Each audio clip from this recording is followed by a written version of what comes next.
and has a strength of more than 2090 students. The foundation stone for Chinmaya Vidyalaya Ananagar was laid by our Gurudev on 1st January 1989. The school celebrated its silver jubilee in the year 2014 and the occasion is graced and blessed by Swami Tejomayananda ji. All the three Chinmaya Vidyalayas have carved a niche for itself in terms of being one of the best schools in the city with an excellent and long-standing academic records. Adding feathers to the cap of Chinmaya educational movement, VGN Chinmaya Vidyalaya Avadi, Chinmaya Vidyalaya Tada and Tirupati were incepted in the year 2011 by Swami Mitrananda ji. With a vision to cater free education to the underprivileged children of the villages near Thamaraipakam, His Holiness Puja Gurudev Swami Chinmayananda established a free Harihara Vidyalaya in the year 1990. The movement as of now encompasses 92 Vidyalayas, 8 colleges, 8 vision schools and an international residential school. Keep smiling is the motto of Chinmaya Vidyalayas, meaning be brave and courageous always. Face every experience of life with a smile on your face. It is our culture to invoke God before everything we do or start. So let us invoke Him with a sweet rendering by the students of VGN Chinmaya Vidyalaya Avadi.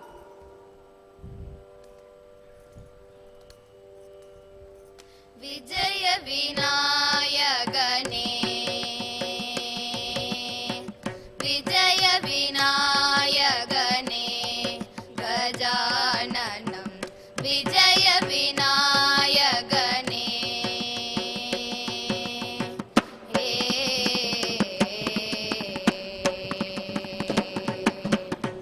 Pranava Guru Vena, Pesumai Garane, Pranava Guru Vena, Pesumai Garane, Per Perum Pulamaye, Tarumai Garane, Per Perum Pulamaye, Tarumai Garane, Saravana Tunai Nalam, Sarunur Purane, Saravana Tunai Nalam, Sarunur Purane, Shambho Shiva Shiva Lambodharane, Shambho Shiva Shiva Lambodharane, Vijaya Vinayagane, Gajananam, Vijaya Vinayagane,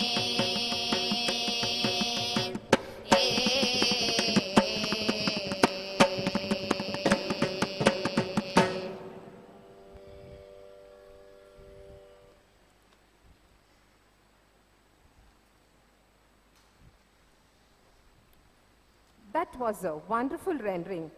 Let the divinity prevail. The Swaranjali team will lead us into the Guru Paduka Puja, followed by Ashtotra Namavali, performed by the teachers of our Vidyalaya, culminated by the Chinmaya Arti. To perform puja of the Guru's Padukas is a rare and blessed opportunity for all. We offer our reverence to the teacher who has conveyed the teachings in word and example of the external vision and truth, and to the divine potential ever present within us. Guru Paduka Stotram is a very powerful chant that glorifies the sandals of the Guru, which are symbolically represented as the boat to help cross the endless ocean of life. The chant enables one to become receptive to the Guru's grace.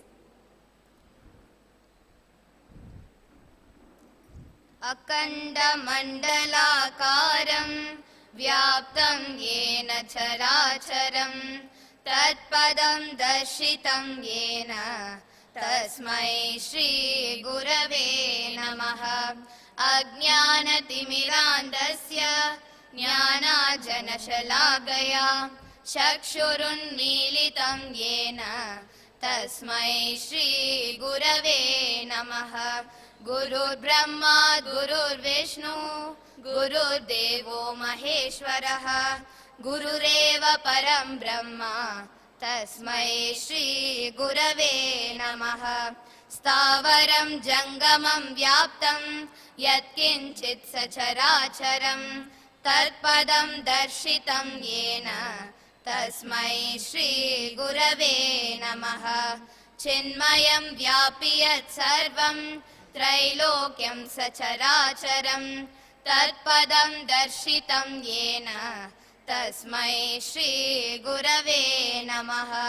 सर्वश्रुतिशिरोरत्न विराजितपदाम्बुजः वेदान्ताम्बुजसूर्यो यः तस्मै श्री गुरवे नमः। चैतन्यशाश्वतशान्तो व्योमातीतो निरञ्जनः बिन्दुनादकलातीतः तस्मै श्री गुरवे नमः। ज्ञानशक्तिसमारूढः तत्त्वमाला विभूषितः भुक्तिमुक्तिप्रदादाच तस्मै श्री गुरवे नमः। अनेकजन्मसम्प्राप्त कर्मबन्धविदाहिने आत्मज्ञानप्रदानेन तस्मै श्री गुरवे नमः। शोषणं भवसिन्धोश्च ज्ञापनं सारसम्पतः गुरोर्पादोदकं सम्यक् तस्मै श्री गुरवे नमः। न गुरोरधिकं तत्त्वं न गुरोरधिकं तपः तत्त्वज्ञानात् परं नास्ति तस्मै श्री गुरवे नमः। मन्नाद श्री जगन्नाथः मद्गुरु श्री जगद्गुरु मदात्मा सर्वभूतात्मा तस्मै श्री गुरवे नमः। गुरुरादिरनादिश्च गुरुर्परमदैवतं गुरो परदरं नास्ति तस्मै श्री गुरवे नमः।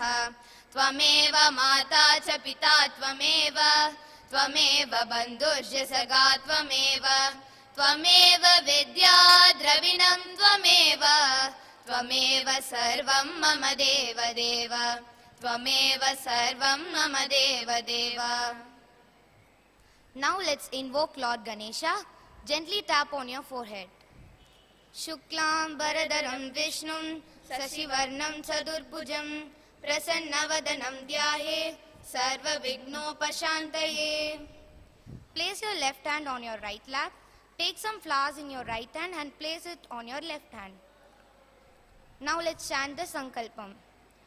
ॐ ममोपात समस्त दुरिदक्षय द्वारा श्री परमेश्वर प्रीत्यर्थम अस्मिन् शुभ मुहूर्ते ज्ञान सेवा कौशल सिद्ध्यर्थम श्री गुरु प्रसाद सिद्ध्यर्थम च श्री गुरु पादुका पूजां करिष्ये.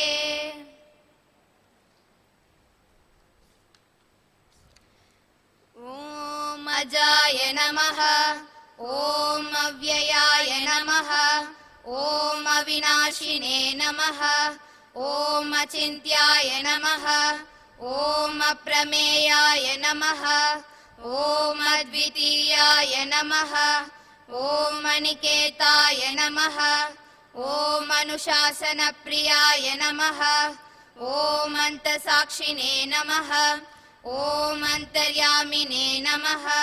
ॐ आनन्दाय नमः. ॐ आत्मस्वरूपाय नमः. ॐ आङ्ग्लभाषाविदुत्तमाय नमः. ॐ ईश्वराय नमः. ॐ उदारहृदयाय नमः. ॐ उत्साहवर्धकाय नमः. ॐ एकस्मै नमः. ॐ ओङ्कारविदे नमः. ॐ करुणासागराय नमः. ॐ कर्मपरायणाय नमः. ॐ कालातीताय नमः. ॐ कैवल्यस्वरूपाय नमः. ॐ कृतात्मने नमः. ॐ कृतकृत्याय नमः. ॐ गीताज्ञानयज्ञप्रचारकाय नमः. ॐ गुरवे नमः. ॐ गुणातीताय नमः ॐ ग्रन्थकृते नमः ॐ चिन्मयाय नमः ॐ छिन्नसंशयाय नमः ॐ जगदात्मने नमः ॐ जगत्साक्षिणे नमः ॐ जनप्रियाय नमः ॐ जितेन्द्रियाय नमः ॐ जीवब्रह्मैक्यविदे नमः ॐ जीवन्मुक्ताय नमः ॐ जीनमन्दिरोद्धारकाय नमः ॐ तपोवनशिष्याय नमः ॐ तपस्विने नमः ॐ तापनाशनाय नमः ॐ तीर्थस्वरूपाय नमः ॐ तेजस्विने नमः ॐ देहातीताय नमः ॐ द्वन्द्वातीताय नमः ॐ दृढनिश्चयाय नमः ॐ धर्मसंस्थापकाय नमः ॐ धीमते नमः ॐ धीराय नमः ॐ धैर्यप्रदाय नमः ॐ नारायणाय नमः ॐ निजानन्दाय नमः ॐ निरपेक्षाय नमः ॐ निस्पृहाय नमः ॐ निरुपमाय नमः ॐ निर्विकल्पाय नमः ॐ नित्याय नमः ॐ निरञ्जनाय नमः ॐ परमाय नमः ॐ परब्रह्मणे नमः ॐ पावनाय नमः ॐ पावकाय नमः ॐ पुरुषोत्तमाय नमः ॐ प्रसन्नात्मने नमः ॐ फलाशक्तिरहिताय नमः ॐ बहुभक्ताय नमः ॐ बन्धमोचकाय नमः ॐ ब्रह्मनिष्ठाय नमः ॐ ब्रह्मपराय नमः ॐ भयनाशनाय नमः ॐ भारतगौरवाय नमः ॐ भूम्ने नमः ॐ महावाक्योपदेशकाय नमः ॐ महर्षये नमः ॐ मधुरस्वभावाय नमः ॐ मनोहराय नमः ॐ महात्मने नमः ॐ मेधाविने नमः ॐ यदात्मने नमः ॐ यज्ञकृते नमः ॐ लोकप्रसिद्धाय नमः ॐ वाग्मिने नमः ॐ विभवे नमः ॐ विनोदप्रियाय नमः ॐ विनयशीलाय नमः ॐ वीतरागाय नमः ॐ वेदान्तवेद्याय नमः ॐ शान्ताय नमः ॐ शान्तिप्रदाय नमः ॐ शास्त्रोद्धारकाय नमः ॐ शुद्धसत्त्वाय नमः ॐ श्रुतिपारकाय नमः ॐ श्रोत्रियाय नमः ॐ सन्न्यासिने नमः ॐ समबुद्धये नमः ॐ सच्चिदानन्दाय नमः ॐ सर्वहितचिन्तकाय नमः ॐ सत्यसङ्कल्पाय नमः ॐ सन्तुष्टाय नमः ॐ साधवे नमः ॐ सुमनसे नमः ॐ सुहृदे नमः ॐ स्वयं ज्योतिषे नमः ॐ स्थितप्रज्ञाय नमः ॐ क्षमाशीलाय नमः ॐ ज्ञानमूर्तये नमः ॐ ज्ञानयोगिने नमः ॐ ज्ञानतृप्ताय नमः ॐ नित्यशुद्धबुद्धमुक्तस्वरूपाय नमः ॐ नित्यशुद्धबुद्धमुक्तस्वरूपाय नमः ॐ नित्यशुद्धबुद्धमुक्तस्वरूपाय नमः ॐ श्री चिन्मय सद्गुरवे नमः. Now let's offer the Naivedyam. ब्रह्मात्पनं ब्रह्महविः ब्रह्मज्ञो ब्रह्मणाहुतं is something that you can... ब्रह्मैव तेन गन्तव्यं ब्रह्मकर्म समाधिना. हरिः ओम् श्रीगुरुभ्यो नमः. हरिः ओम्.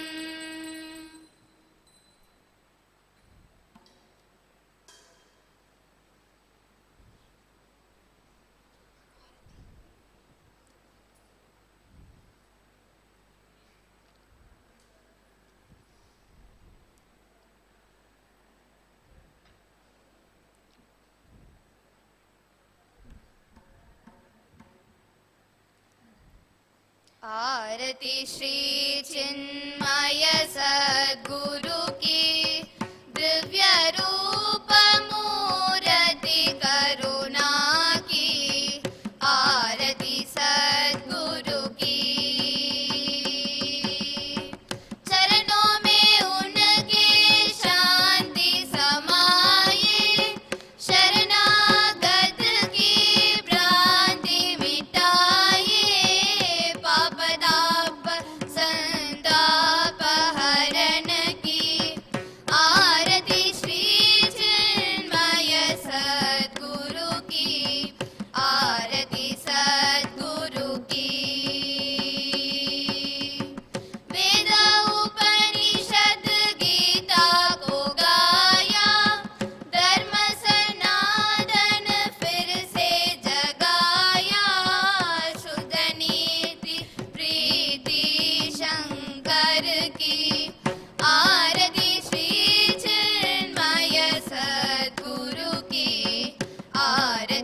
सद्गुरु की दिव्य रूप मूर्ति करुणा की आरती सद्गुरु की आरती सद्गुरु की बोलिए सद्गुरुनाथ महाराज की जय।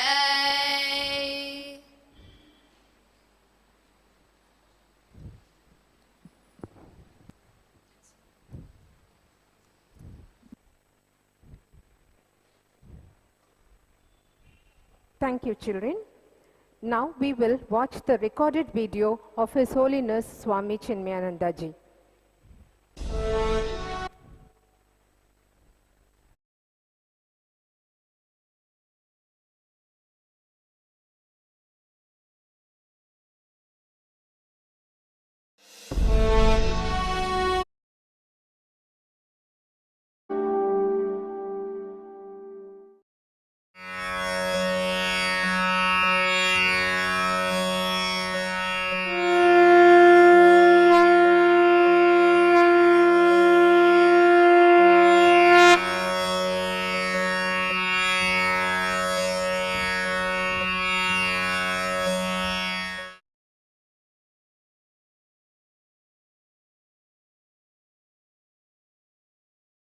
Bhagavad Geeta, it is pointing out the higher ideal, the greater possibilities in human beings, the higher truths that we can experience, reach out and actually arrive at.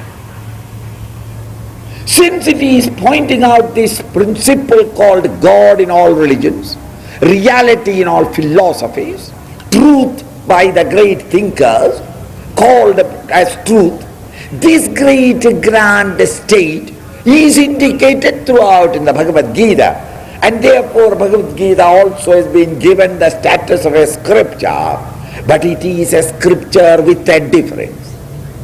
The scriptural master Krishna happened to be talking to an individual who is highly involved in life. Here is a man, practical man of action, wanting to have the kingdom and having the benefit of the nation topmost, uppermost in his mind. Such a man of action who have been all the time actively participating in the day-to-day calamities or fate of the country. To such an individual, Krishna happened to be talking. He was in a condition of utter disintegration in his mind. He was rendered by his own wrong thinking, incapable of producing his own efficiency, his own knowledge into the service of the community. He became despair, almost a man drop out, ready to drop out from his position and status, his wonderful field of service to the society. He thought that he can do nothing. Krishna is giving a discourse or trying to re-educate his mental attitude, to awake his sleeping powers, to give him back again his own faith in himself and his faith in the larger destiny of a country. The entire 18-chaptered Bhagavad Gita gives all the scientific corollary and logical discussions at every stage of how and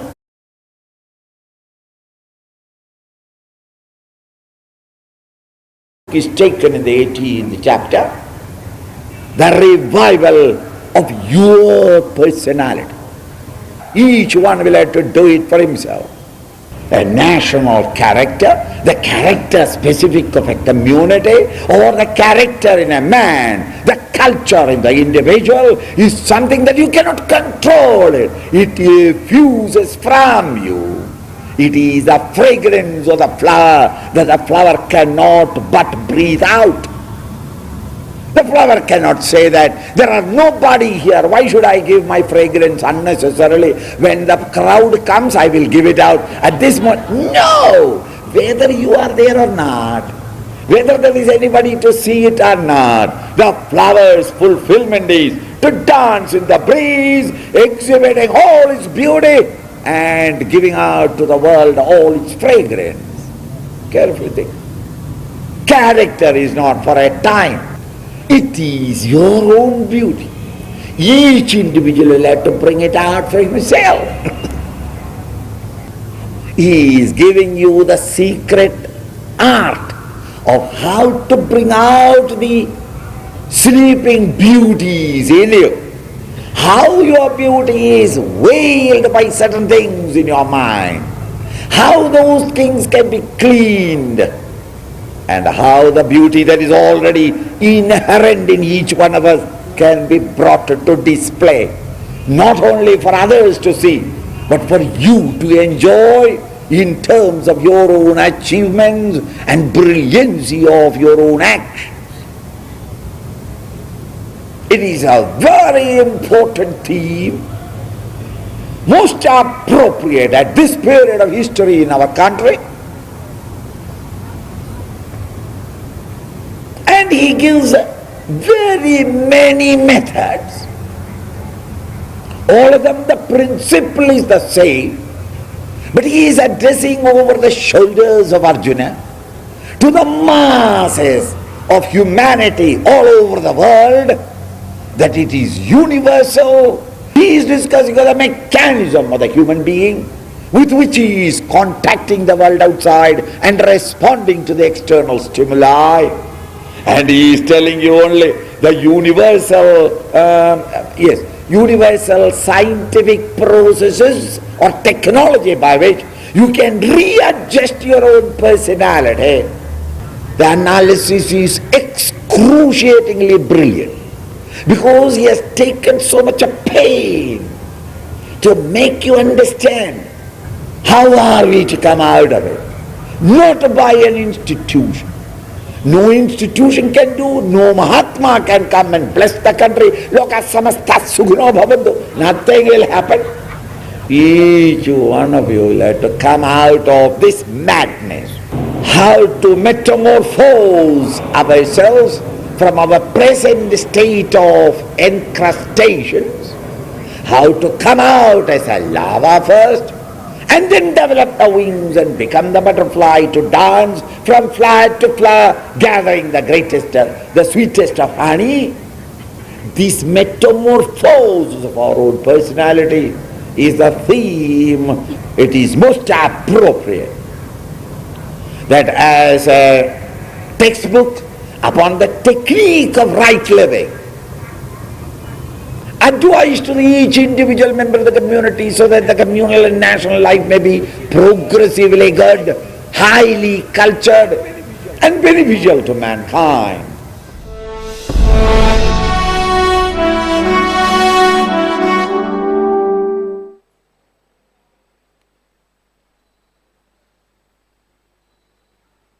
The Holy Gita, or the Song Celestial, is a dialogue between the Lord and a man of action set amidst the din and the roar of the war. The good and evil forces within are represented on the battlefield of life.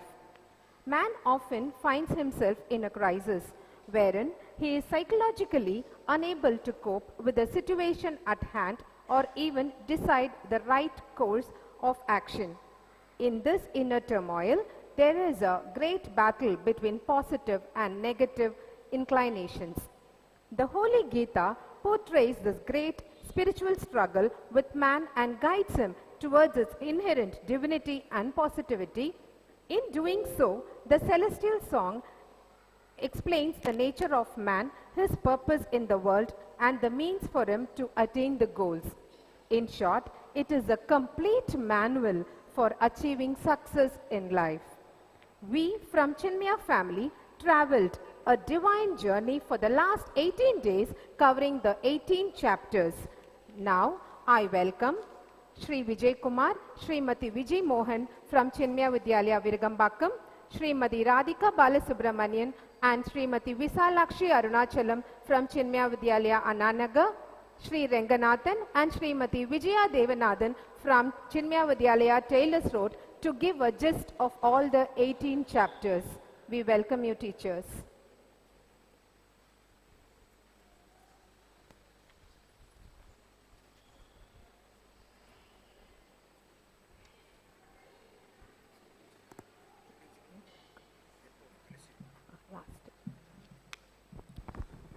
सर्वोपनिषतो गावो दोग्धा गोपालनन्दनः पार्थो वत्स सुधीर्भोक्ता दुग्धं गीतामृतं महत् ओम कृष्णाय नमः ओम श्री चिन्मय सद्गुरवे नमः हरि ओम.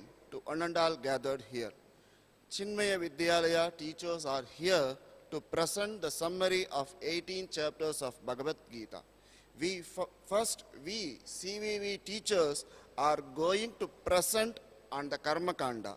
Chapter 1, Arjuna Vishada Yogaha, Arjuna's grief. A constant Mahabharata war is being waged in every one of us at all our crucial moments of action. In all cases, the negative forces in each one of us is larger in number, while the inner divine army is ever lesser in number. We feel the desperation of Arjuna when bad in us is threateningly overwhelming than the meager goodness that we can marshal within us to fight down the evil in us.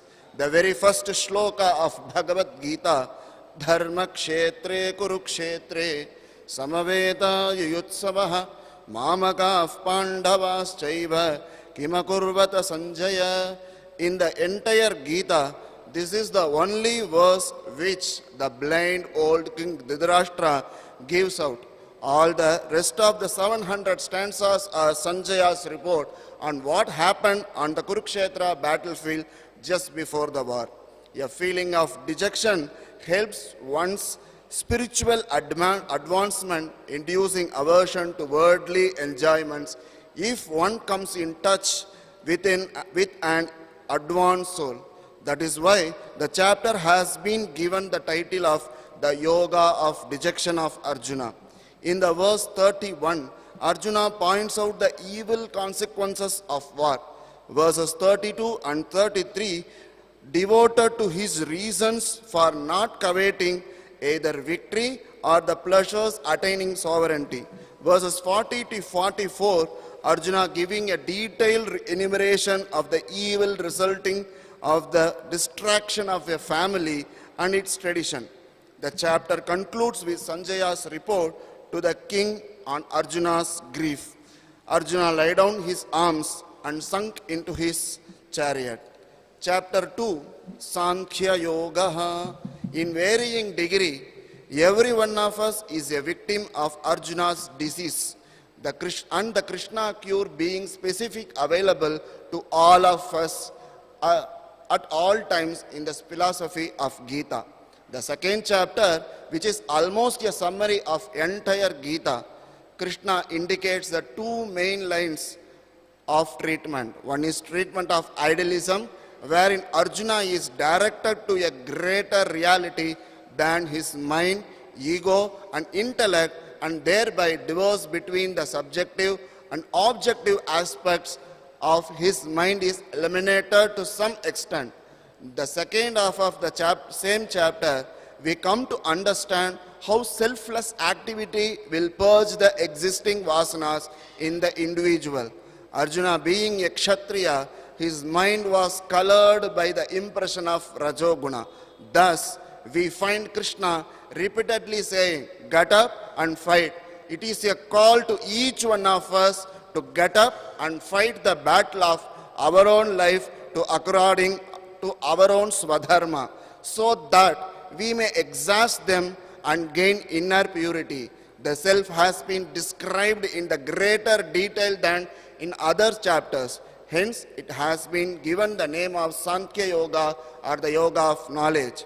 In verse 47, Krishna gives advice to all of us to do the duty and not expect the fruit. In verse 58, he teaches us to how to control our senses. Yada samharate chayam kurmongani va sarvashah indriyani indriyartebhyah tasya prajna pratishtita. A man of highest realization can at any moment shake himself clear of the senses world, go into samadhi with ease, like a turtle drawing its limbs within itself. This is known as pratyahara in yoga.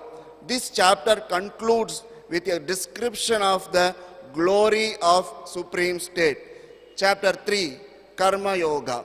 The yoga of action deals with every individual's performance of duties. Why should we perform them?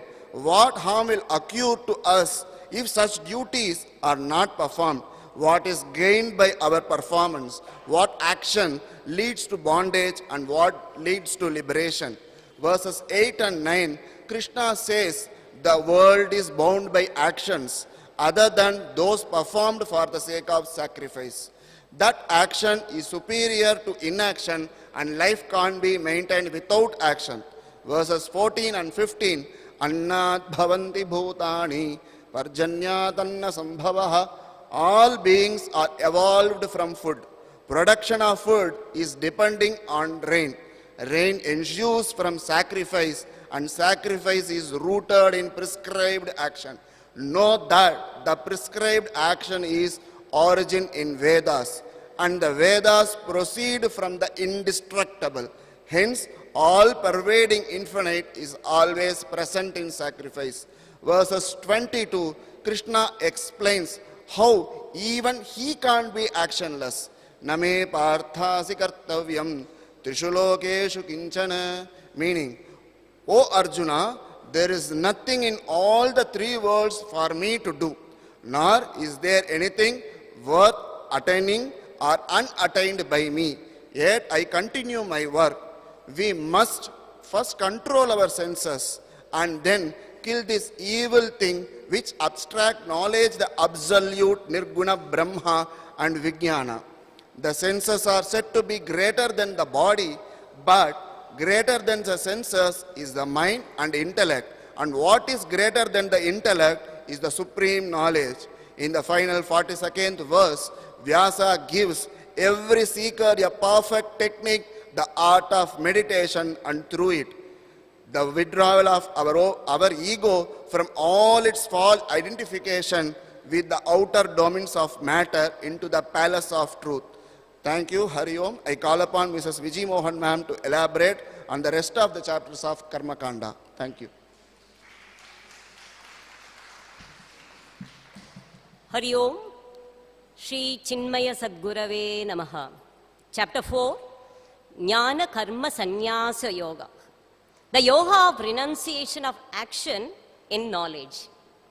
It is easy for a doctor to prescribe a medicine for wound and promise immediate healing. It is indeed consoling to have the prescription in our hand, but we will never gain a cure if the prescription requires us to prepare an ointment out of sky flowers. Similarly, it is quite a dignified advice from a spiritual master to declare, control the senses and cast off the desires. But unless the teacher gives us a method by which we can get the prescription dispensed, it will be useless. And he is giving how to go about. In chapter 4, Krishna talks about knowledge. He says, only when you have that knowledge, you work in this world in a spiritual way. I come to establish that knowledge. He also explains about the ancient tradition of yoga and reasons for its incarnation. He says, Yada yada hi dharmasya glanir bhavati bharata abhyuktanam adharmasya tadatmanam srijamyaham. Whenever there is decline of righteousness and unrighteousness is in the ascendant, then I body myself forth to re-establish dharma. he explains how supreme knowledge can be achieved. He says, Evam parampara praptam. That is, from a line of teachers coming directly from me. Who can understand this knowledge? Bhakto sime saka cheti. Only if you are a pure devotee, if you are a sakha, then you can understand this knowledge. Various sacrifices have been described in scriptures. They all originate from actions. Sacrifice of knowledge and wisdom are far superior to those of material objects. Therefore, Krishna says, learn this great knowledge from gurus who know the truth. Learn it with humility and open mind. It is only egoistic activities motivated by own egocentric desires that leave gross impressions on our inner personality and thus painfully bind us to reap their reactions.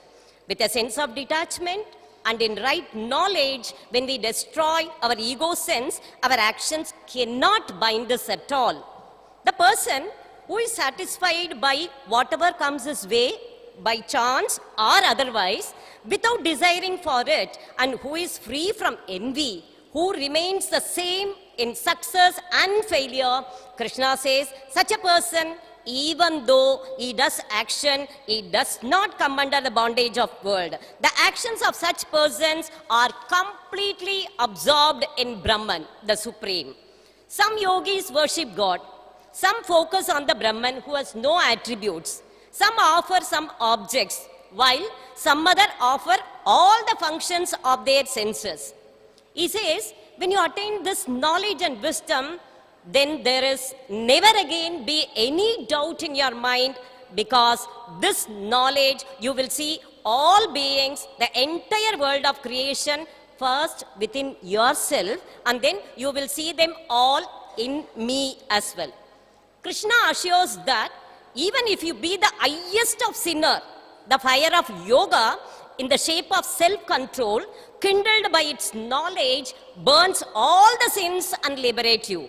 The fire of wisdom burns up actions and reduces them into ashes. There is nothing purer than this knowledge and wisdom in the world. The sword of wisdom slashes the doubts in our heart, born of ignorance. Seek refuge in yoga and stand up for the battle. Chapter 5, Karma Sannyasa Yoga, the yoga of true renunciation of action. In the 4th chapter, Krishna orders Arjuna, Uttishta Bharata, stand up and fight. Krishna was completely confused. One time he is saying, stop working.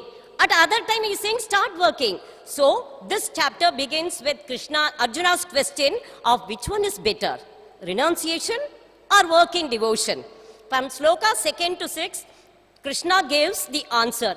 He is proving both are equal. Both of them lead to liberation. He also goes on to prove how work in devotion is much better than renunciation because it is much easier. Sloka 7 to 12 is saying the characteristics of a person who is yoga yukta, a person who is never entangled, remains aloof from sense objects. That is, unaffected by sinful actions like lotus leaf is untouched by water. Why to do work then? Only to get purified. Sloka 13 to 16 is talking about the living entity, the Atma, all of us. We desire whatever we want. Material nature materializes our desires, but it is not independent. It is controlled by Supreme Lord. He is only sanctioning our desires, and Prakriti, the nature, is materializing the desire under his supervision. In Sloka 17 to 21, symptoms of a self-realized person is given. One becomes fully cleansed when he sees with equal vision. He sees only Paramatma and enjoys supreme happiness as he is concentrating only on the Supreme. Loka Seva becomes his recreation, his self-appointed engagement. His body, mind and intellect are offered as ahuti into the sacred fires. Sloka 22 to 25, he says, tolerate all the urges of the body. Controlling will be a bit difficult, but then one seeking pleasure within, such a person will be able to do. Such a person is liberated in the Supreme and ultimately attains Supreme. Sloka 25th and 26th, Krishna is saying very clearly that all these qualities might be lofty as of now. But if we are sincere and we are clear, we will surely attain the ultimate destination. Lord Krishna gives the short summary of Ashtanga Yoga and explains the importance of mind control, as mind control and detachment from sense objects are the requirements to come to the advanced stage of Ashtanga Yoga. Mind is the best friend for one who has conquered it. It will remain the worst enemy for one who has failed to conquer it. The best way to disentangle is to always engage the mind in Krishna consciousness. Chapter 6, Atma Samyama Yoga, the yoga of self-control or meditation. It discusses the subject of Dhyana Yoga in detail with all its limbs and begins with the praise of Karma Yoga with a view to induce Arjuna to take Karma Yoga mixed with Bhakti. In the chapter, Lord declared that in his opinion, the yogi who worshipped him with his mind focused on him was the best of all. But so long as a man does not know the reality, virtues and glory of the Lord, it is exceedingly difficult for him to perform such worship. In an age surcharged with temptation and distraction, the easiest and topmost path of self-realization is Bhakti Yoga. He who comes to realize the Lord as the highest being, all-powerful and the highest object of love, develops exclusive love for him. By calling such a devotee as the greatest yogi, the Lord is glorifying his loving devotee. He appears to say that the man of action, the man of knowledge, all are dear to him. And dearer than all these is the yogi who is engaged in spiritual practice for his realization. Thank you and Hari Om. Now I call upon teachers of Chinmaya Vidyalaya to continue the presentation. Thank you.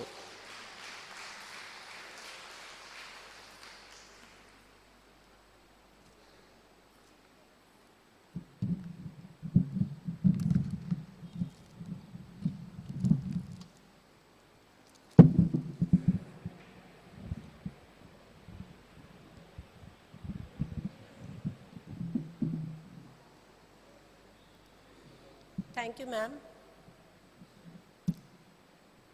Om Shri Chinmaya Sadgurave Namaha. Hari Om. And we will now continue with the summary of chapters 7 to 12. In the 6th chapter, Krishna elaborates upon the technique of meditation. But one question was left unanswered. What or whom do we meditate upon? Krishna answers that question in the Bhakti Kanda of Gita. In Yoga of Jnana and Vijnana, Krishna says that there are two aspects of God. The lower nature, which comprises of the 5 elements, plus mind, ego and intellect. And the higher nature, which comprises of the jiva. Krishna says that similar to beads strung on a single thread, all these energies have originated from him and rest in him. Mattav parataram nanyat kinchidasti dhananjaya mai sarvamidam protam sutre manigana iva. Krishna further says that there are 4 categories of devotees. The seeker of worldly objects, the seeker of protection, the seeker of knowledge, and the devotee who has already realized God. Among them, the 4th devotee is the dearest to God. But God is not against the other 3 devotees, because one day they would also realize the infinite form of God.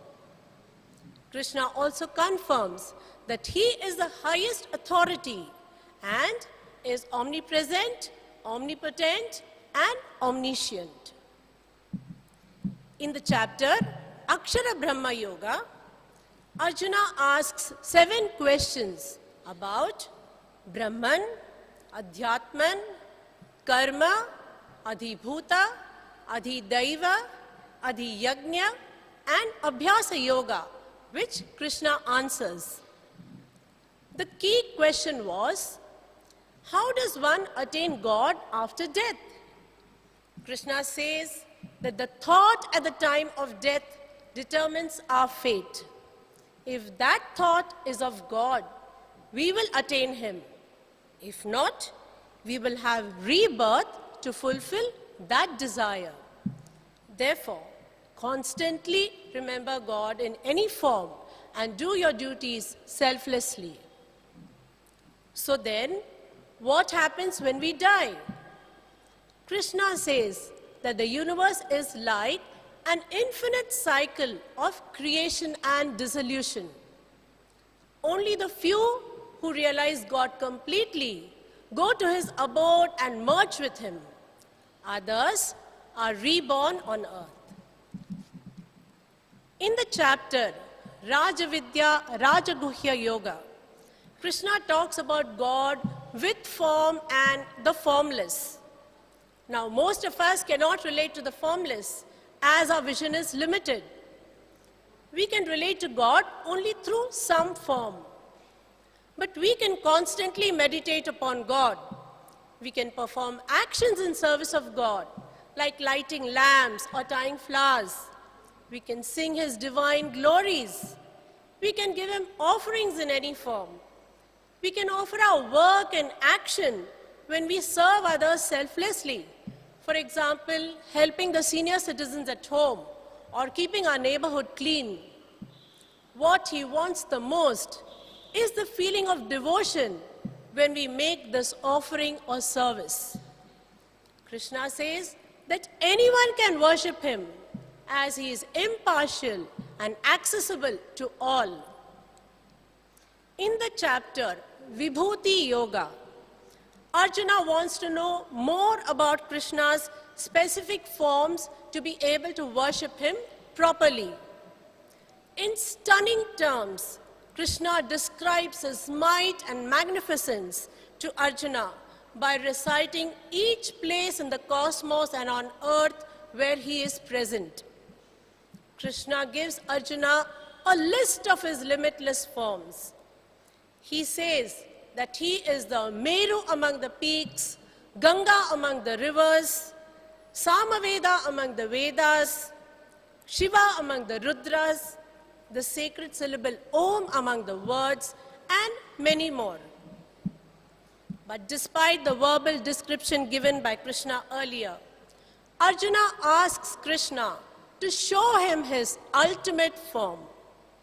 So in the chapter Vishwarupa Darshana Yoga, Krishna satisfies Arjuna's curiosity and grants him divine vision to see His cosmic form, which is dazzling and terrifying at the same time.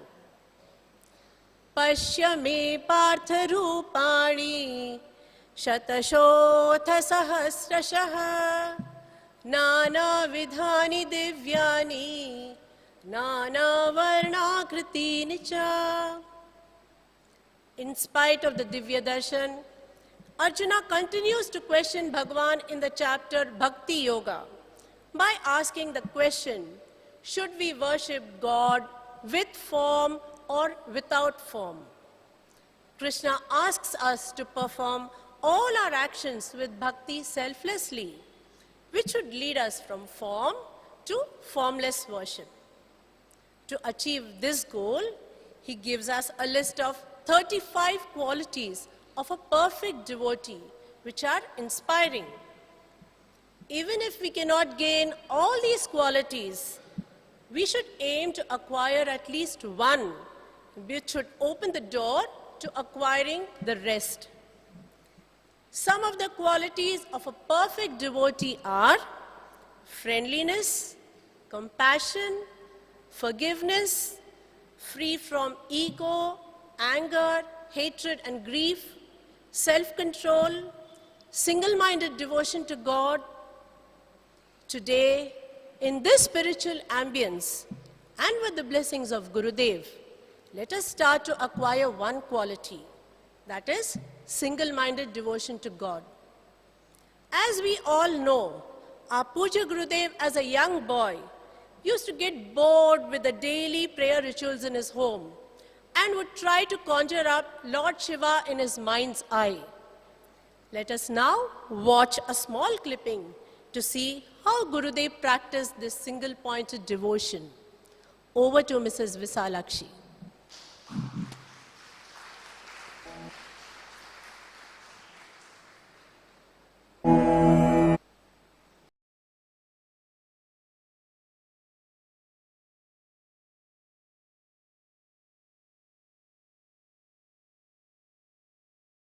Swami Chinmayananda was born as Balakrishna Menon on 8th May 1916 in the city of Ernakulam in South India as the eldest son of Kuttan Menon and Parukutti Amma.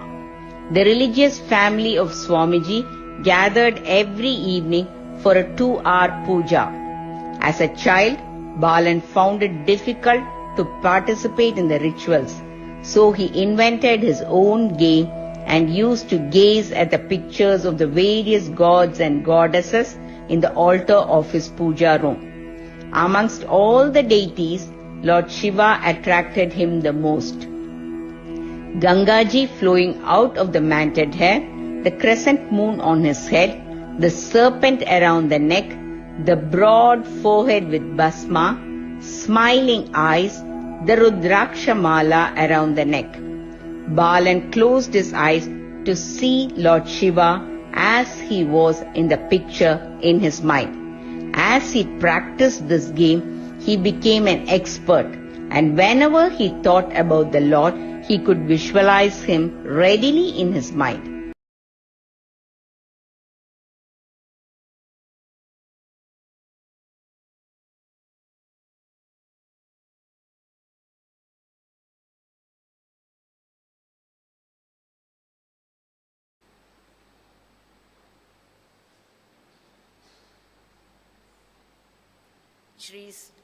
Shri Chinmaya Sadgurave Namaha, Hari Om.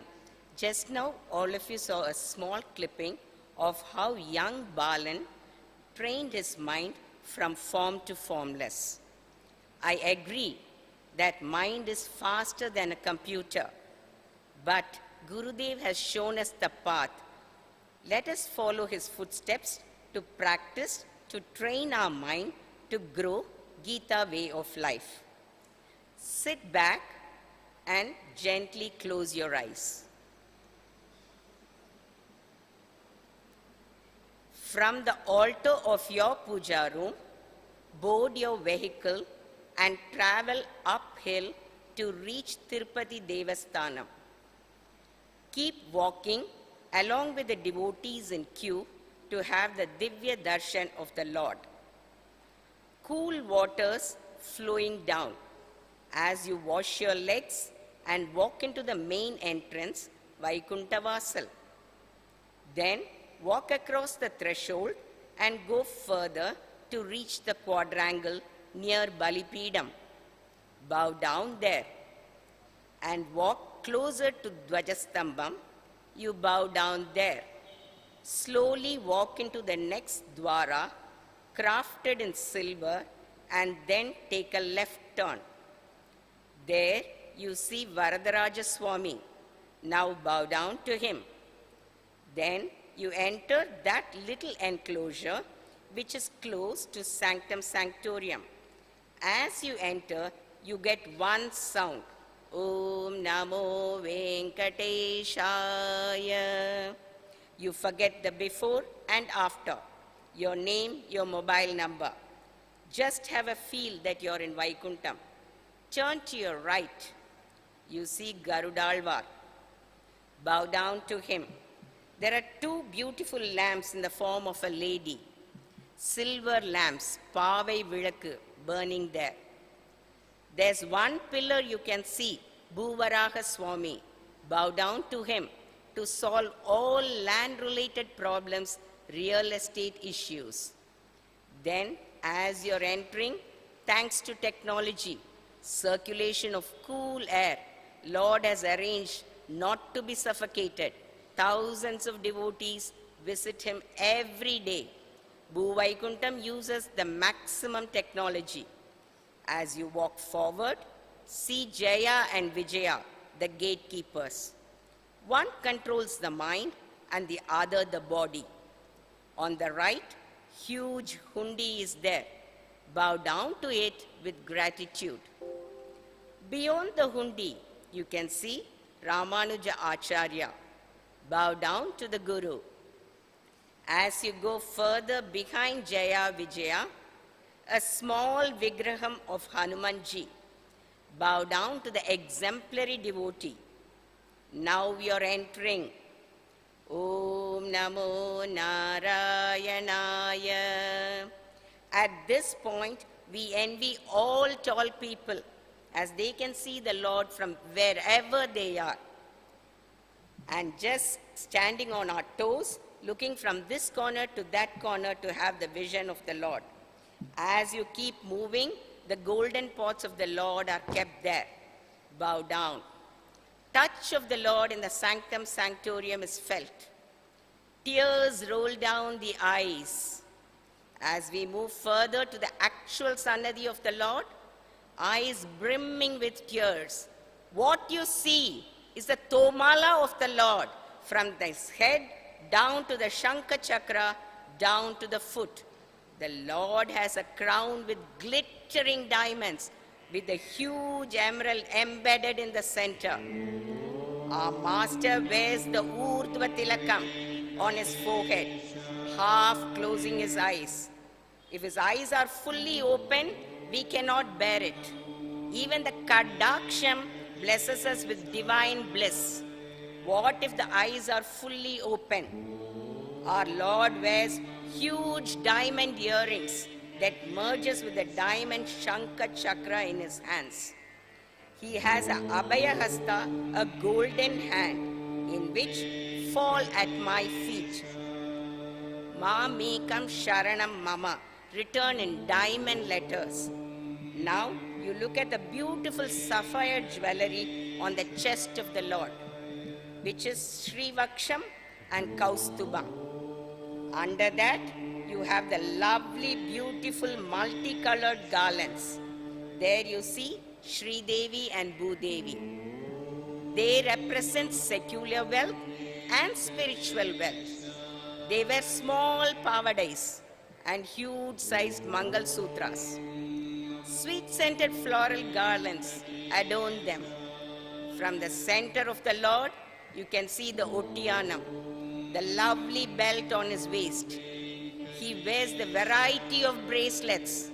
None of the jewelry shops across the globe can match the jewels of Lord Venkateshwara.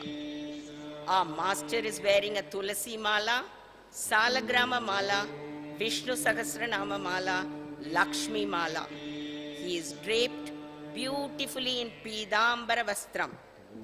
He wears his anklets on his knees. Slowly your eyes are descending to his feet.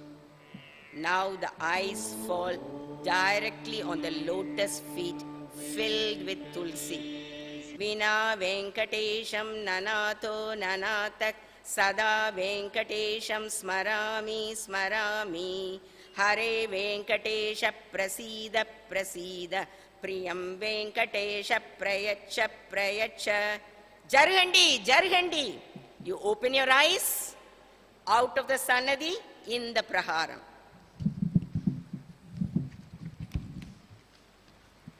Hari Om.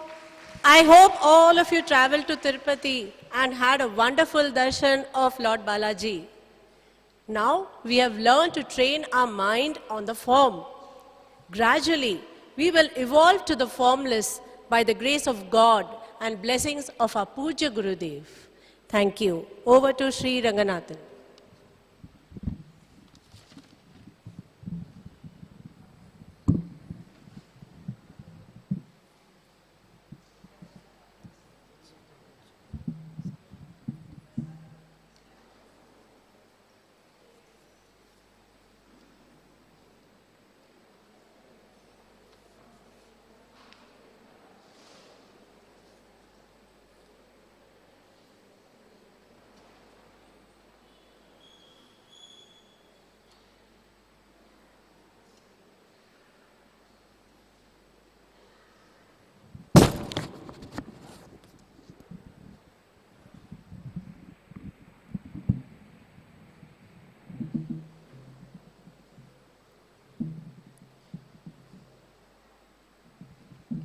Check, check.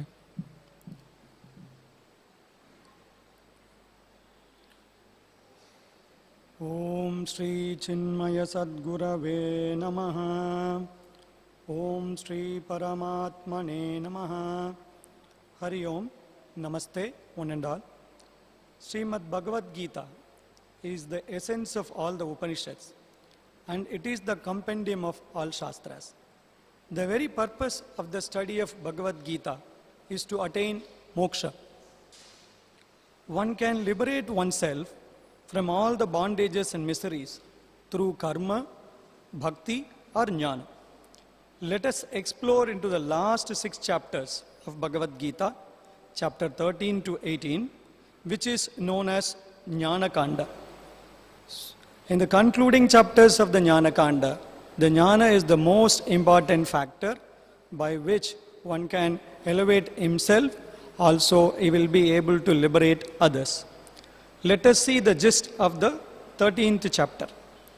The 13th chapter is known as Kshetra Kshetrajna Yoga.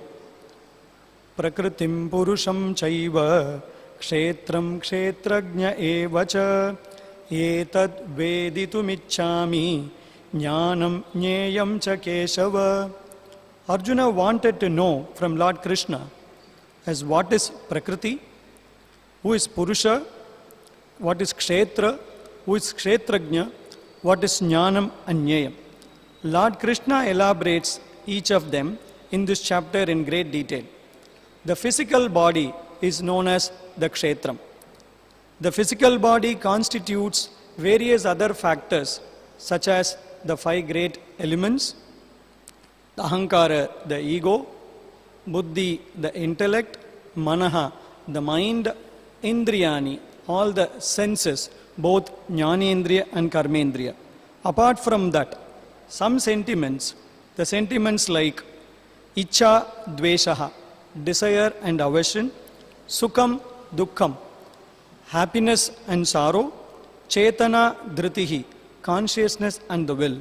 All these joined together is known as Kshetram. In other words, anything other than the soul could be called as Kshetra. Now let's know who is Kshetrajna. Kshetram Janati iti Kshetrajna. He who knows the field. It can't be anybody else, none other than the Akshara Brahman, the Supreme Lord. So the Kshetrajna is the ultimate, the Supreme Lord, which we will be seeing it in 15th chapter. It is important to know the Kshetra so that we will be able to evolve from the material world of experience. Lord Krishna, after describing Kshetra and Kshetrajna, explains what is Jnanam and Jneyam. The correct understanding or the right knowledge is called Jnanam. The Jnanam alone can lead us to perfection both in material and spiritual pursuits. Lord Krishna enumerates a few virtues here as the components of knowledge. To name a few: Amanitvam, humbleness; Adambitvam, freedom from hypocrisy; Ahimsa, non-violence; Kshantihi, forgiveness; Arjavam, uprightness; Acharyopasanam, service to the Guru; Shaucham, cleanliness of the body and the mind; Stairyam, steadfastness; Atma Vinigraha, self-control; Vairagyam, detachment; Anahankara, absence of egoism; Dukkha Doshanu Darshanam, finally seeing the samsara as a futile one. What is Jnaya? What is to be known by every individual is defined here as Jnaya, that which is to be known. The Supreme Spirit or the Supreme Brahman is the one to be known by all of us, knowing which a person enjoys immortality. Sri Krishna also enumerates Prakriti and Purusha. The Purusha is the spirit, is the enjoyer of the pleasure and the pain, whereas Prakriti, the matter, remains the cause for producing worldly pursuits. Let us see the summary of the 14th chapter. The 14th chapter is known as Gunatraya Vibhaga Yoga. The division of 3 gunas: Sattva, goodness; Rajas, passion; tamas, ignorance. They are the byproducts of Prakriti, the matter. They bind the individuals. We may call the gunas as attitudes or modes of modification. Lord Krishna defines them in detail in this chapter. Tatra sattvam nirmalatvat prakashakamanāmayam sukha sange badhnati jnana sangena chanagha. Sattva guna is nirmala, pure; prakashaka, illuminous; and anamaya, well-being. It binds a person to happiness and knowledge. Rajaha is ragatmaka, the passion, which is born out of greed, and it binds a person to activity. Tamasastu ajnanajam viddhi mohanam sarvadehinam pramadalasya nidrabihi tan nibadhnati bharata. Tamas, tamoguna, is born out of ajnana, ignorance. It is deluding in nature.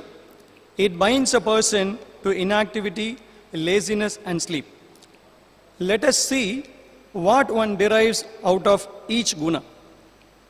Sattvat sanjayate jnanam rajaso lobha evacha pramada moho tamasaha bhavataha ajnanam evacha.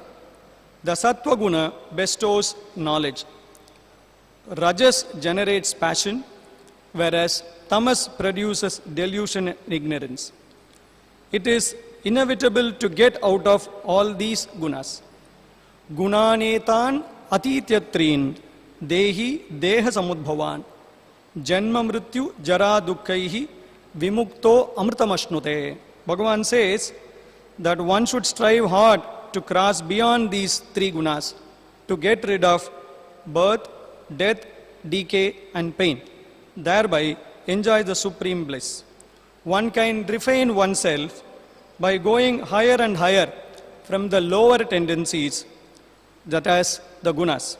Finally, one should achieve the perfection to attain supreme bliss. Let's move on to the Purushottama Yoga, the 15th chapter. The Yoga of Supreme Spirit. Bhagavan reveals his divine supreme nature in this chapter. Uttamah purushastvanyaha paramatmetyudahritaha yo lokatrayamavishya bhibartyavyaya ishvaraha. Bhagavan himself declares who is Uttama Purusha. So Uttama, the best Purusha, the distinct and the supreme being, is called Paramatma, the highest. The imperishable and the changeless Brahman is the source and locus of the creation. He pervades in and through. Nothing moves in this world without the essence and presence of the Purushottama. The Purushottama is the ultimate. Let's see the glimpses of Purushottama, what Bhagavan himself declares. Gama vishya cha bhutani dharayamyahamojasa pushnami chaushadi sarvaha somo bhutva rasatmakaha. Lord says, descending on earth, I support all the beings by my energy. Having become the liquid moon, I nourish all the herbs and the crops. Moon is the source of energy to the crops. He is the digester. Aham vaishvanaro bhutva praninam dehamasritaha pranapana samayuktaha pachamyannam chaturvidham. I am the one who remain in the body of everyone as Vaishvanara, the digestive fire, or we call it as Jataragni, which is remaining in our Jatara, and digest the food. He is the absolute. Sarvasya chaham hridi sannivishtaha mattasmritir jnanam apohanam cha vedaischa sarvairahameva vedyaha vedantakrit veda videva chaham. Bhagavan states, I am seated in the heart of all. Memory and knowledge sprung from me. I am verily that which is to be known by all the Vedas. I am the author of the Vedas and the knower as well. The Purushottama is the absolute. He does everything. Without his grace, mere breathing is also not possible. This chapter is one of the most important chapters in Gita. This chapter gives us an insight to explore and know the Purushottama in his absolute nature and stature. This paves way for us to surrender unto him and to do our best. We come to a clear understanding from this chapter that everything, both animate and inanimate, small or big, breathe, crawl, move, sustain, fold, unfold, and does everything only by his grace. Without his grace, nothing is possible. If we are all here and able to carry out our activities in and through every minute, that is only because of the blessings and the grace of the Purushottama. So this is the takeaway from the Purushottama Yoga.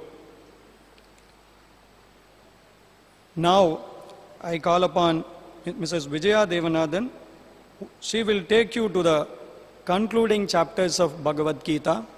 Hari Om, thank you. Om Sri Paramatmane Namaha.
Om Shri Chinmaya Sadgurave Namaha. Chapter 16 is the divine and devilish estate.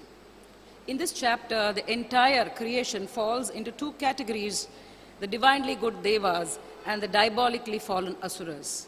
The first three stanzas of this chapter 16 gives an exhaustive list of the noble qualities of a cultured man: fearlessness, purity of heart, control of senses, and sacrifices, to name few. These qualities serve as a guide to reorganize our way of life and also the vision of the world around us.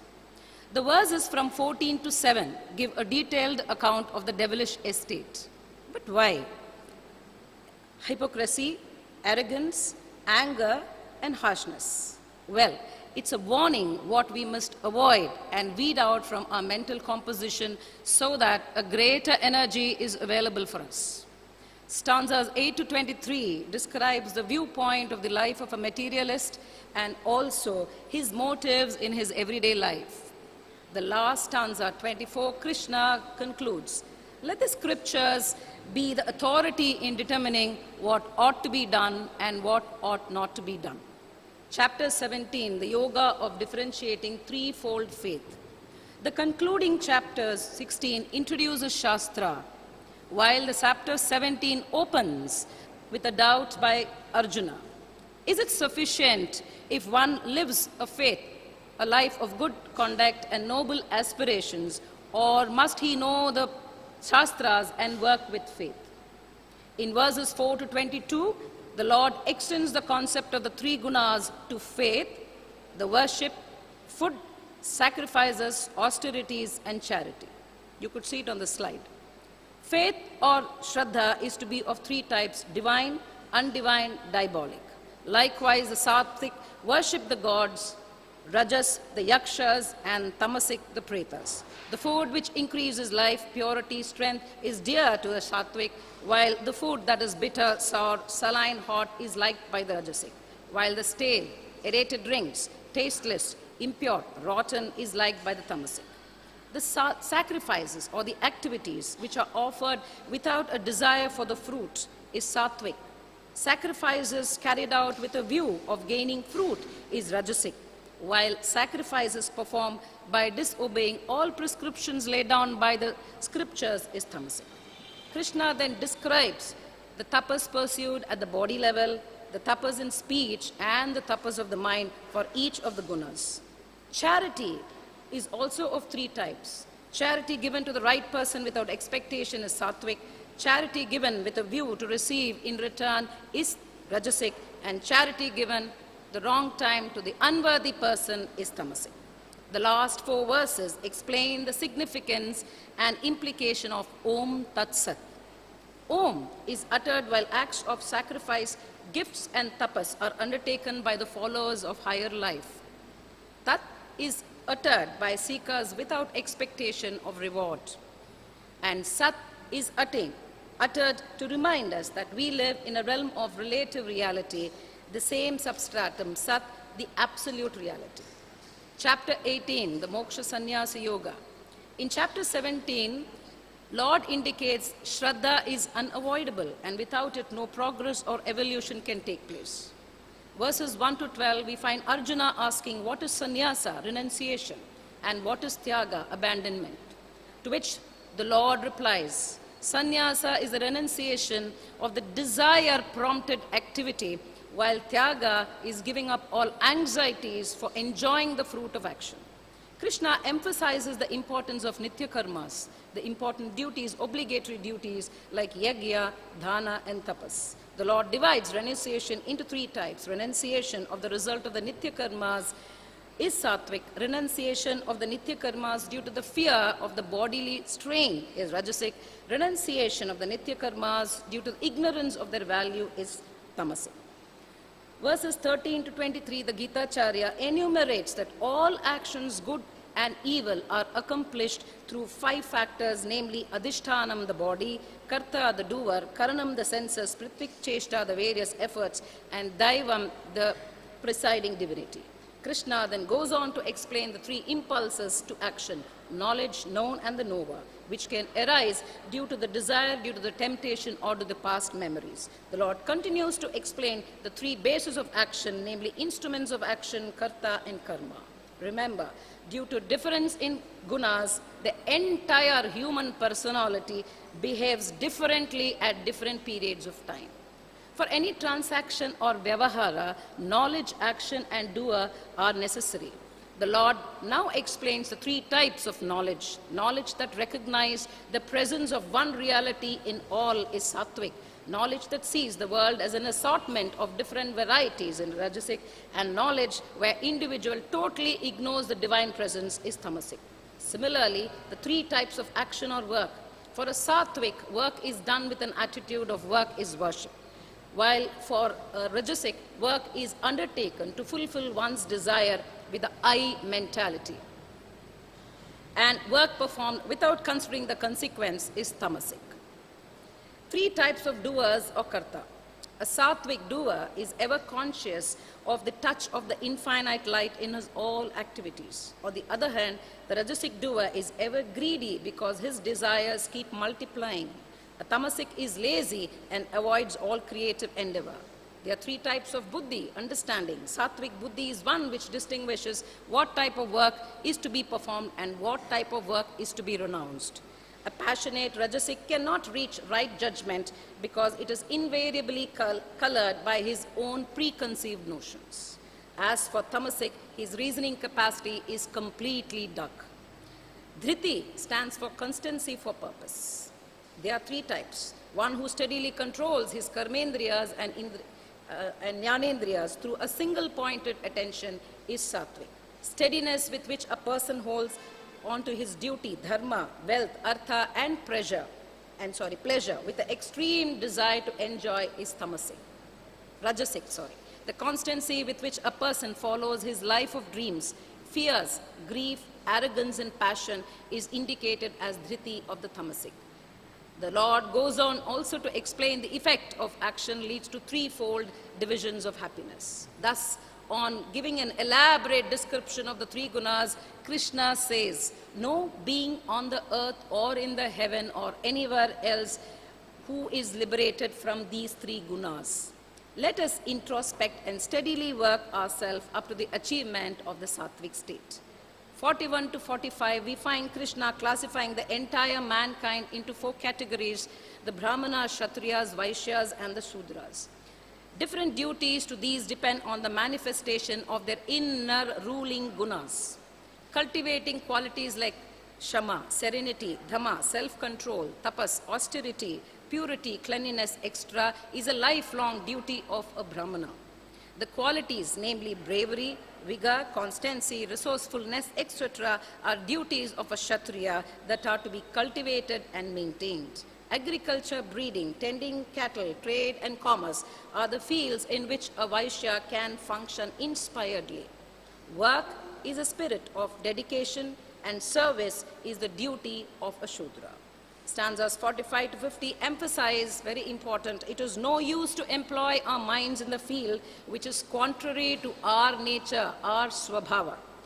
Verses 50 to 55, the Lord describes the technique of meditation and also explains the preliminary preparation for the final realization. In verses from 56 to 63, Krishna revisits Karma Yoga. Having placed before Arjuna all facts, Bhagavan directs Arjuna to do whatever he likes. The most important verse is 66. The Lord openly expresses his divine willingness to undertake the services of his devotee as seen in the verses. Sarva dharman parityajya mamekam sharanam vraja aham tva sarva papebhyo moksheshyami mashuchaha. In verses 67 to 73, the Lord lays down the rules and benefits while imparting this great knowledge to others. Arjuna gratefully acknowledges, promising to abide by the Lord's teaching. In verses 74 to 78, the concluding verses of the entire Bhagavad Gita, we find Sanjaya is in all praise for the Lord, exclaiming how blessed he was to listen to this glorious dialogue between the Lord and Arjuna.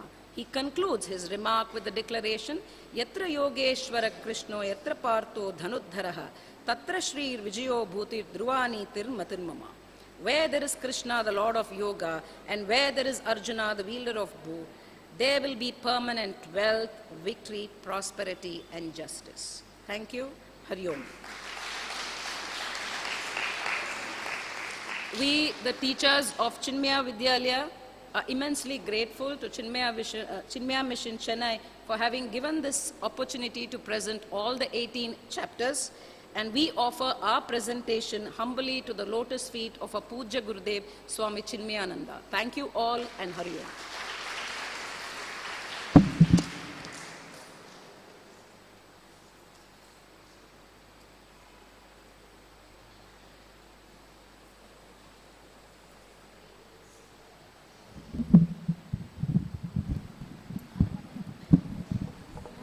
Thank you, teachers, for giving us the essence of all the 18 chapters from Srimad Bhagavad Gita.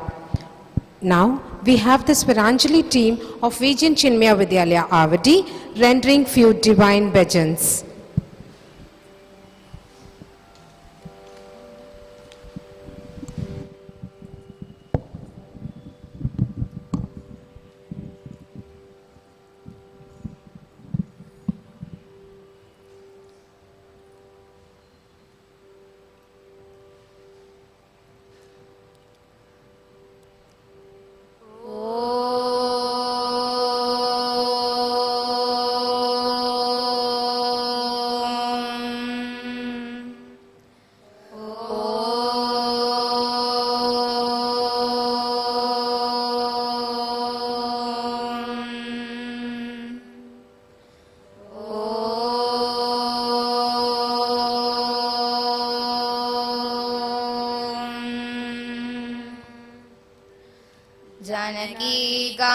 स्मरणं जय जय राम राम गोपिका जीवनस्मरणं गोविन्दा गोविन्दा। श्री सद्गुरुनाथ महाराज की जय।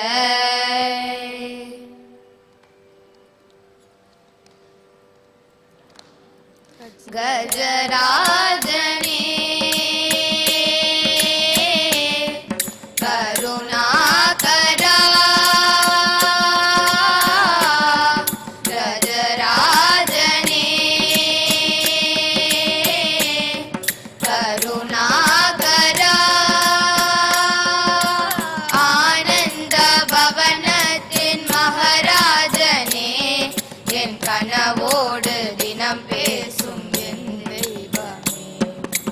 ஆனந்த பவனத்தின் மகாராஜனே என் கனவோடு தினம் பேசும் என் தெய்வமே.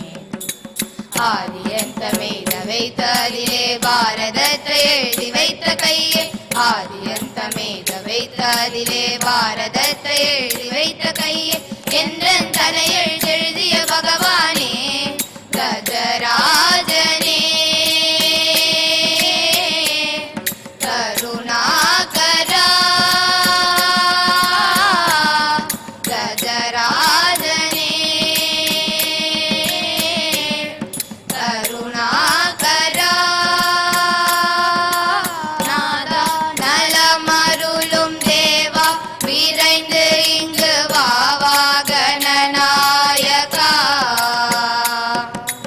நாதா நலமருளும் தேவா விரைந்து இங்கு வாவா கணநாயகா. உன்னை வேண்டும் அடியவர்க்கு வேண்டும் பொருளை தர வேண்டும் கரிமாமுகா. உன்னை வேண்டும் அடியவர்க்கு வேண்டும் பொருளை தர வேண்டும் கரிமாமுகா. பார்வதிக்கு செல்ல மகன் நீ அல்லோ நீ அல்லோ, உந்தனுக்கு செல்ல மகன் நானல்லோ. வெள்ளருக்கு மாலை சூடும் பெருமானே,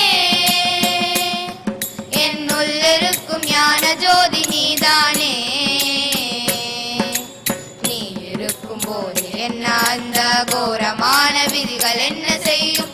நீ இருக்கும் போது என்ன அந்த கோரமான விதிகள் என்ன செய்யும்? மதங்கினி முகம் கொண்ட குருமுக சரணமிதே கஜராஜனே கருணாகரா. கஜராஜனே கருணாகரா.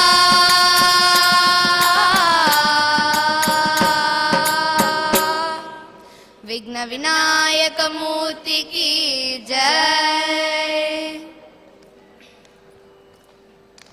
பழனியிலே முருகனுக்கு ஹர ஹரோ ஹரா, சபரியிலே ஐயனுக்கு சரணமையப்பா. பழனியிலே முருகனுக்கு ஹர ஹரோ ஹரா, சபரியிலே ஐயனுக்கு சரணமையப்பா. ஹர ஹரோ ஹரா முருகா ஹர ஹரோ ஹரா, சரணமையப்பா சுவாமி சரணமையப்பா. ஹர ஹரோ ஹரா முருகா ஹர ஹரோ ஹரா, சரணமையப்பா சுவாமி சரணமையப்பா. பழனியிலே முருகனுக்கு பாலபிஷேகம், சபரியிலே ஐயனுக்கு நெய் அபிஷேகம். பழனியிலே முருகனுக்கு பாலபிஷேகம், சபரியிலே ஐயனுக்கு நெய் அபிஷேகம். ஹர ஹரோ ஹரா முருகா ஹர ஹரோ ஹரா, சரணமையப்பா சுவாமி சரணமையப்பா. ஹர ஹரோ ஹரா முருகா ஹர ஹரோ ஹரா, சரணமையப்பா சுவாமி சரணமையப்பா. பால் மணக்குது பழ மணக்குது பழனி மலையிலே, பள்ளி கட்டு நெய் மணக்குது சபரிமலையிலே. பால் மணக்குது பழ மணக்குது பழனி மலையிலே, பள்ளிக்கட்டு நெய் மணக்குது சபரிமலையிலே. ஹர ஹரோ ஹரா முருகா ஹர ஹரோ ஹரா. சரணமையப்பா சுவாமி சரணமையப்பா. ஹர ஹரோ ஹரா முருகா ஹர ஹரோ ஹரா. சரணமையப்பா சுவாமி சரணமையப்பா. படிகள் பல ஏறி வந்தோம் பழனி மலையிலே. காடுமலை சுற்றி வந்தோம் சபரிமலையிலே. படிகள் பல ஏறி வந்தோம் பழனி மலையிலே. காடுமலை சுற்றி வந்தோம் சபரிமலையிலே. ஹர ஹரோ ஹரா முருகா ஹர ஹரோ ஹரா. சரணமையப்பா சுவாமி சரணமையப்பா. ஹர ஹரோ ஹரா முருகா ஹர ஹரோ ஹரா. சரணமையப்பா சுவாமி சரணமையப்பா. சரணமையப்பா சுவாமி சரணமையப்பா. சரணமையப்பா சுவாமி சரணமையப்பா. வெற்றிவேல் முருகனுக்கு ஹரோஹரா. சுவாமியே சரணமையப்பா. शङ्करा सदा शिवा सभापते मनोहरा. शङ्करा सदा शिवा सभापते मनोहरा. चन्द्रशेखरा जडाधरा उमा महेश्वरा. चन्द्रशेखरा जडाधरा उमा महेश्वरा. शङ्करा सदा शिवा. बोलो बोलो सब मिल बोलो ओम नमः शिवाय. बोलो बोलो सब मिल बोलो ओम नमः शिवाय. ओम नमः शिवाय. ओम नमः शिवाय. ओम नमः शिवाय. ओम नमः शिवाय. बोलो बोलो सब मिल बोलो ओम नमः शिवाय. बोलो बोलो सब मिल बोलो ओम नमः शिवाय. झूठ जड़ा में गंगाधारी. झूठ जड़ा में गंगाधारी. त्रिशूलधारी डमरू बजाओ. त्रिशूलधारी डमरू बजाओ. डम डम डम डम डमरू बजाओ. डम डम डम डम डमरू बजाओ. ओम नमः शिवाय. छुटाओ नमः शिवाय. ओम नमः शिवाय. ओम नमः शिवाय. हर ओम नमः शिवाय. हर ओम नमः शिवाय. नमः पार्वती पतये हर हर महादेवा. कृष्णा का नाम अनमोल बोलो कृष्णा कृष्णा. कृष्णा का नाम अनमोल बोलो कृष्णा कृष्णा. कान्हा का नाम अनमोल बोलो कृष्णा कृष्णा. कान्हा का नाम अनमोल बोलो कृष्णा कृष्णा. ब्रह्मा भी बोले कृष्णा. विष्णु भी बोले कृष्णा. ब्रह्मा भी बोले कृष्णा. विष्णु भी बोले कृष्णा. शिव जी के डमरू से आवाज आए कृष्णा कृष्णा. शिव जी के डमरू से आवाज आए कृष्णा कृष्णा. कृष्णा का नाम अनमोल बोलो कृष्णा कृष्णा. कान्हा का नाम अनमोल बोलो कृष्णा कृष्णा. चंदा भी बोले कृष्णा. सूरज भी बोले कृष्णा. चंदा भी बोले कृष्णा. सूरज भी बोले कृष्णा. तारों के झिलमिल से प्रकाश आए कृष्णा कृष्णा. तारों के झिलमिल से प्रकाश आए कृष्णा कृष्णा. कृष्णा का नाम अनमोल बोलो कृष्णा कृष्णा. कान्हा का नाम अनमोल बोलो कृष्णा कृष्णा. गंगा भी बोले कृष्णा. यमुना भी बोले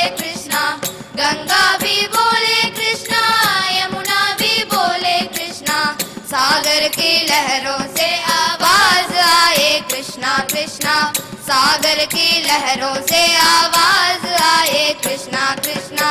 कृष्णा का नाम अनमोल बोलो कृष्णा कृष्णा, कान्हा का नाम अनमोल बोलो कृष्णा कृष्णा। कृष्णा का नाम अनमोल बोलो कृष्णा कृष्णा, कान्हा का नाम अनमोल बोलो कृष्णा कृष्णा। गोवर्धन गिरिधारी की जय।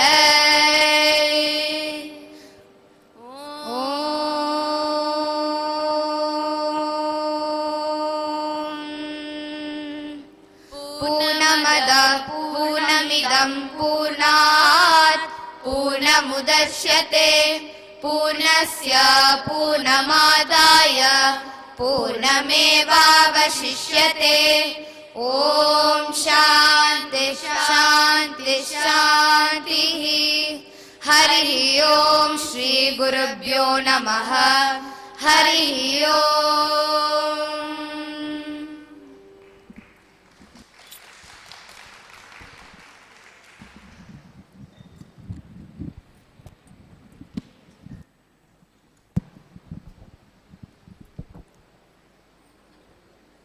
Chinmaya Mission Chennai initiated to conduct Guru Vandana program for last few years, commencing from Guru Purnima day to Gurudev Swami Chinmayananda's Aradhana day.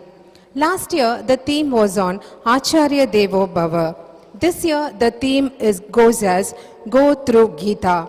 The first day started in the Guru Dhyana slokas covering all the 18 chapters. Today, we concluded with the summary of the 18 chapters. Sadashiva Samaharambam Shankaracharya Madhyamam Asmacharya Paryantam Vande Guru Paramparam. Hari Om. Thank you.